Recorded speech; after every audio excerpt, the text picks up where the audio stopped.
أعوذ بالله من الشيطان الرجيم بسم الله الرحمن الرحيم. Assalamualaikum warahmatullahi wabarakatuh. Batid natin ang banal na Quran.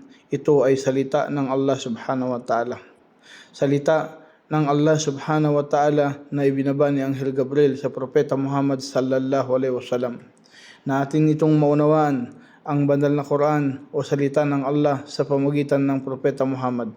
Kaya yun mga kapatid sa panampalataya, na pinabot sa atin ang salita o mensahe ng Allah na pinabot ng Propeta Muhammad sallallahu alaihi wasallam na gabay sa ating lahat.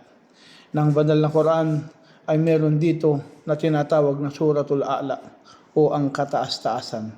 Ang Suratul A'la, ito ay ibinaba sa Makkah. Ito ay tinatawag na Surah Al-Makkiyah na ang ibig sabihin, ito ay binaba sa Makkah.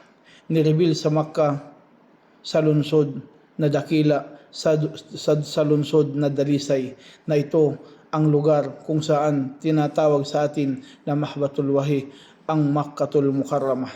Kaya ganun mga kapatid sa panampalataya, na binabasa sa witir na kung saan inulat ni Abdurrahman bin Absa na ayon sa kanyang ama na dati ang mensahero ng Allah subhanahu wa ta'ala, kana yakra'u fil witir sabbihisma rabbikal a'la wa qul ya ayyuhal kafirun wa qul huwallahu ahad.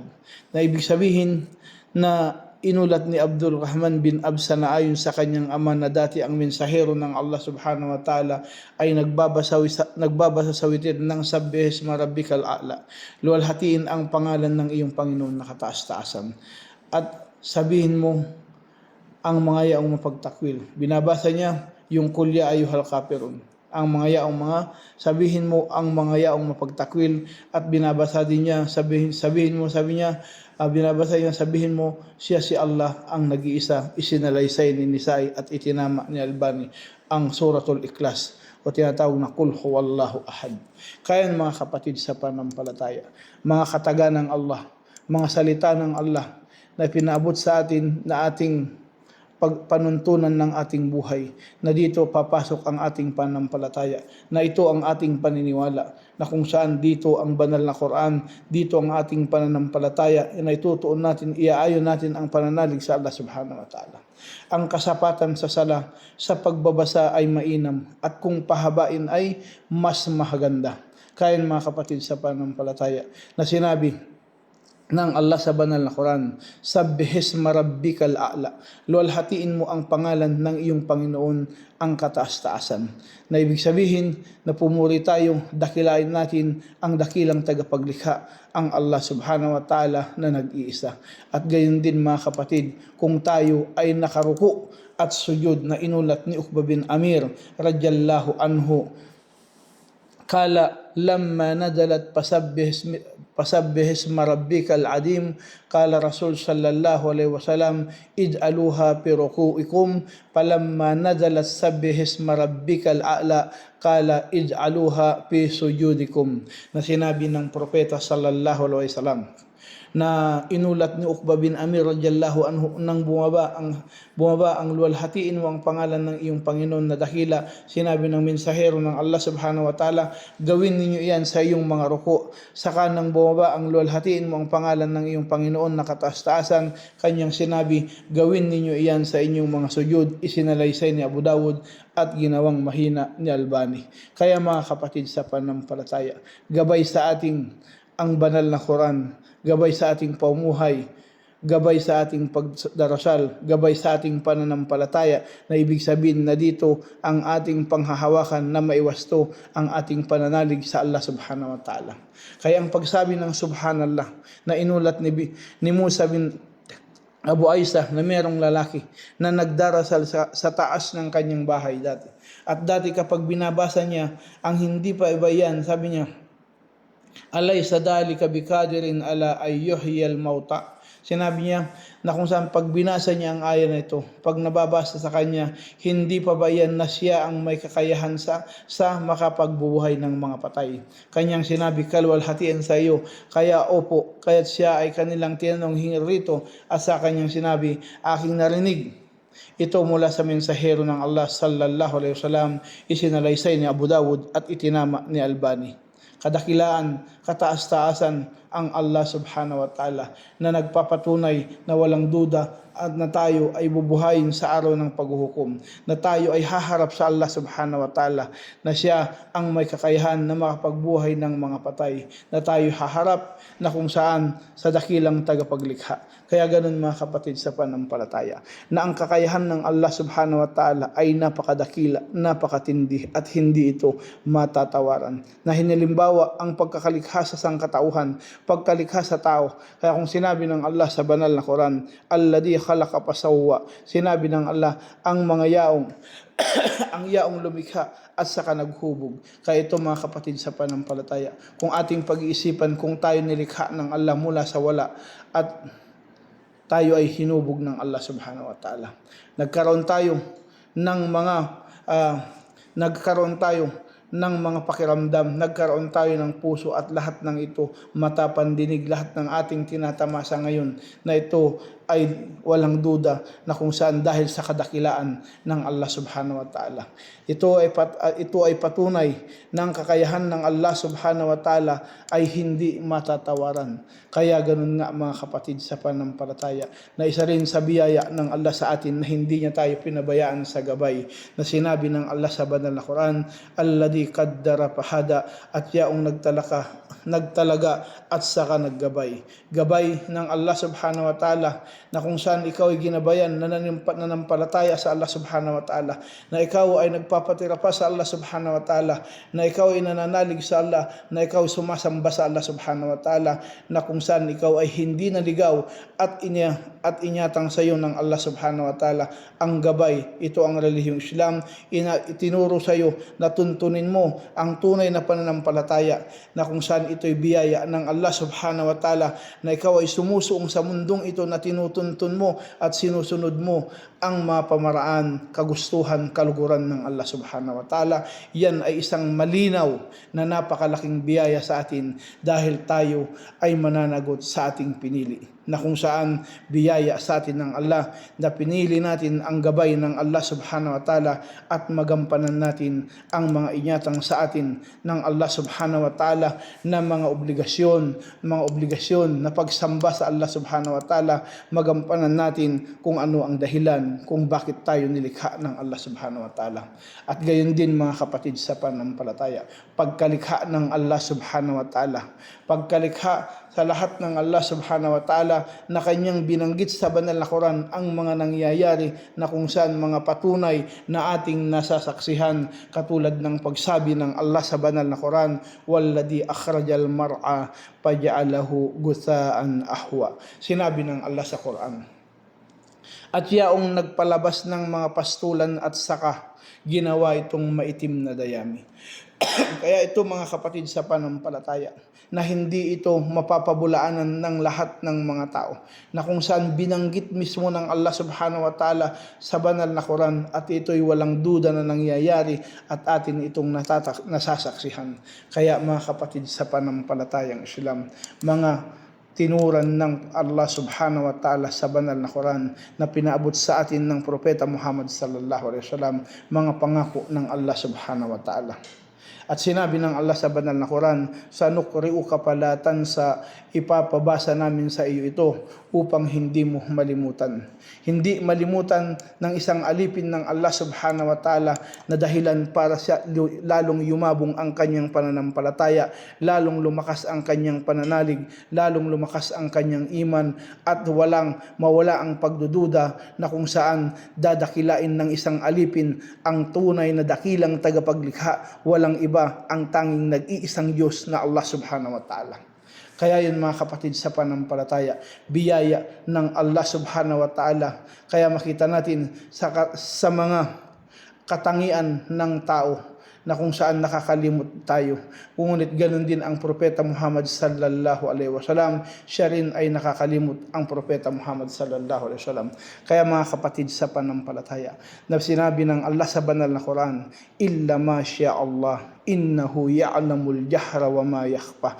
Maliban sa anumang naisin ng Allah, katotohanan siya ang nakakaalam sa lantad at sa anumang nakakubli. Kaya dito mga kapatid sa pananampalataya, ang aya na ito ay nagpapaalala sa atin ang kadakilaan ng Allah subhanahu wa ta'ala. Siya ang nakakabatid, ang nakakaalam sa lantad at lingid, na kung saan dito pinabatid sa Propeta Muhammad sallallahu alaihi wasallam na nagpapatunay na ang Propeta Muhammad na siya ay isang tao na umaasa na ang kanyang sandigan ay ang Allah subhanahu wa ta'ala, sa mga kataga ng Allah subhanahu wa ta'ala, na ito'y pinabot sa atin ng Propeta Muhammad sallallahu alaihi wasallam, na atin itong paniniwalaan at atin panuntunan ng ating paumuhay, na dahilan para kalugdan ng Allah ang isang alipin.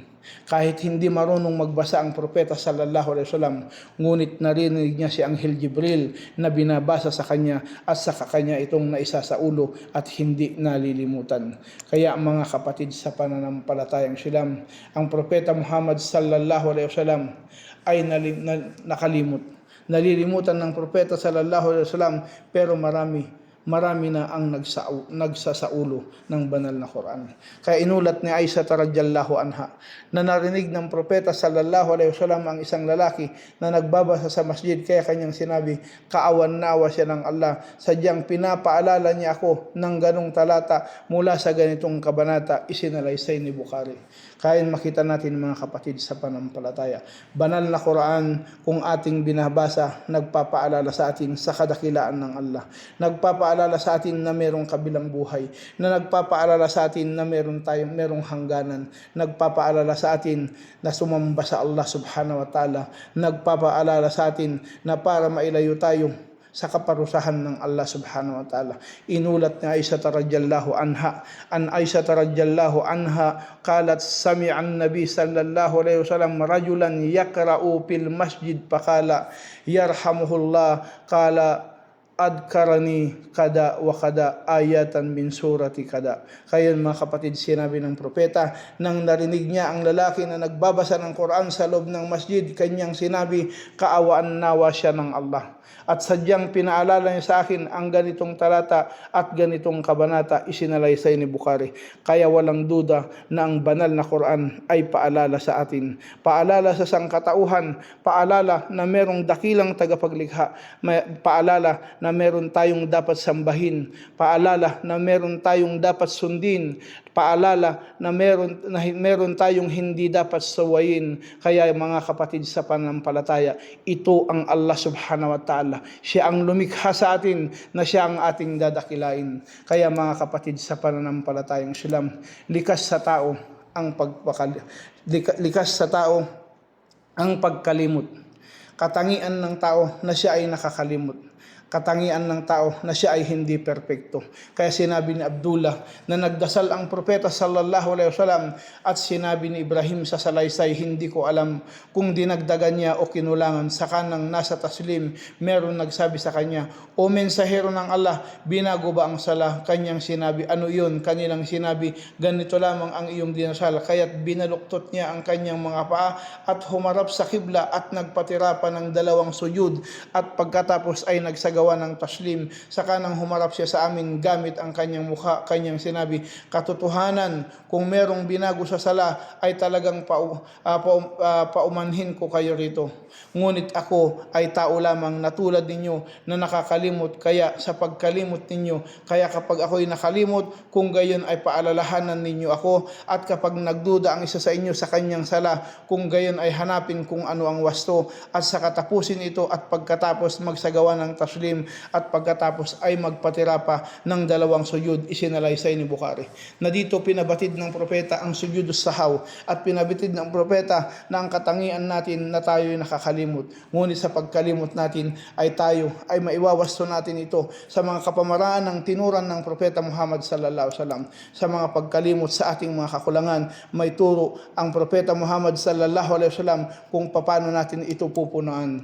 Kaya ganun mga kapatid sa pananampalataya, na biyaya sa atin ng Allah subhanahu wa ta'ala, na pinadali sa atin ng Allah ang kabutihan, na sinabi ng Allah sa Quran, wa nuyassiruka lil yusra, sinabi ng Allah, at padadaliin namin sa iyo ang madali. Kaya mga kapatid sa panampalataya, pinadali ng Allah sa atin ang kabutihan, pinadali sa atin ng Allah ang pag-ibada, pinadali sa atin ang katiwasayan sa paggawa sa pagsamba, pagdakila sa Allah subhanahu wa ta'ala, na ito'y isang napakalaking biyaya sa atin ng Allah subhanahu wa ta'ala. Kaya mga kapatid, makikinabang ang mga taong natakot sa Allah, makikinabang ang mga taong tumalima sa Allah, makikinabang ang mga taong sumunod sa Allah. Sinabi ng Allah sa banal na Quran, padakir in napaatid dikra sayadakkaru may yaksya. Sinabi ng Allah, kaya magpaalala ka kung ang paalala ay merong pakinabang, dahil ang makakaalala ang sino mang nangamba sa kanilang sarili, na kung saan sila'y merong takot sa Allah subhanahu wa ta'ala, na umaasa sila sa habag at awa ng Allah subhanahu wa ta'ala, pangangamba kung sila ay nagkulang sa Allah. Kaya kanila itong pinupunan, inaalala nila ang kadakilaan ng Allah, pinupunan nila ito ng pagsunod sa Allah subhanahu wa ta'ala, dahil sa kanilang pangamba na ang takot nila sa Allah subhanahu wa ta'ala. Kaya pinupunan nila kung anuman ang kakulangan na itinuro ng Propeta Muhammad, kung paano mapupunan ang pagkukulang ng isang alipin. Kaya ganun mga kapatid sa panampalataya, walang pakinabang sa paalala ang mga masasama. Sinabi ng Allah sa banal na Quran, وَتَجَنَّبُهَا الْأَتْقَى الَّذِي يَصْلَى النَّارَ الْكُبْرَى ثُمَّ لَا يَمُوتُ فِيهَا وَلَا يَحْيَى. At sinabi ng Allah sa banal na Quran, at iwasan ito ang mga masasama na yaong susunugin sa napakalaking apoy, at pagkatapos hindi na siya doon mamamatay at hindi na rin mabubuhay. Kaya yun mga kapatid sa pananampalataya, mga tao na pinaalalahanan ngunit hindi naniwala. Kaya ganun biyaya ng Allah subhanahu wa ta'ala, na ang tao na nakakalimot ay napaalalahanan na kung saan siya ay tumalima at nagbalik loob sa Allah. Ang masakit sa taga-impyerno na ang pananatiling buhay roon ay nakakapinsala sa kanila, na kung saan na hindi na sila makakaalpas dito. Ang buhay doon ay walang pahinga na kung saan puro parusa. Kaya mga kapatid sa pananampalataya, na kung saan sinabi ng Allah sa banal na Quran, وَنَادُوا يَا مَالِكُ لَا يَقْضِي عَلَيْنَا رَبُّكَ قَالَ إِنَّكُمْ مَاكِثُونَ. Sinabi ng Allah, at mananawagan sila, O Malik, wakasan na sana kami ng iyong Panginoon. Kanyang sasabihin, tunay na kayo ay mananatili kailanman. Mananatili sa parusa ng Allah subhanahu wa ta'ala, mananatili sa impyerno na sinusunog habang buhay, na ilayo tayo ng Allah sa ganitong kaparusahan, na ibilang tayo ng Allah sa mga taong may takot sa Allah at sumunod at kinalugdan ng Allah sa mundo. Kaya mga kapatid sa panampalataya, sa impyerno sa kabilang buhay ay walang kamatayan. Sinabi ng Allah sa banal na Quran, وَالَّذِينَ كَفَرُوا لَهُمْ نَارُ جَهَنَّمَ لَا يُقْضَى عَلَيْهِمْ فَيَمُوتُوا وَلَا يُخَفَّفُ عَنْهُمْ مِنْ عَذَابِهَا كَذَلِكَ نَجْزِي kullu kapur. Sinabi ng Allah, at mga yaong tumakwil ay mapapasa kanila ang apoy ng impyerno, na hindi sila wawakasan at saka ikakamatay nila, at hindi rin pagagaanin sa kanila ang kaparusahan doon. Gayon din pababayarin namin ang lahat ng mapagtakwil. Kaya mga kapatid sa panampalatayang Islam, mga salita ng Allah subhanahu wa ta'ala na binanggit ng Allah subhanahu wa ta'ala bilang paalala sa atin. Kaya mga kapatid sa panampalataya, gumawa ng mabuti para magtagumpay. Sinabi ng Allah sa banal na Quran, qad aflaha man tazakka wa dzakara isma rabbih fasalla. Sinabi ng Allah sa banal na Quran, nagtagumpay ang sino mang nagpakadalisay at dinala ang pangalan ng kanyang Panginoon at saka nagdasal. Kaya mga kapatid sa pananampalataya, na ito ang tafsir na kung saan ng Suratul A'la na binanggit ng Allah sa banal na Quran, na ating pinag-aaralan, malilisan sa mga masamang ugali at pagnanasa na ayon sa kagustuhan ng Allah subhanahu wa ta'ala. Kaya huwag pabayaan ang 5 pagdarasal na naglilinis sa atin na parang ilog sa tabi, na dumadalisay sa atin sa ating mga kamalian at ating pagkakasala.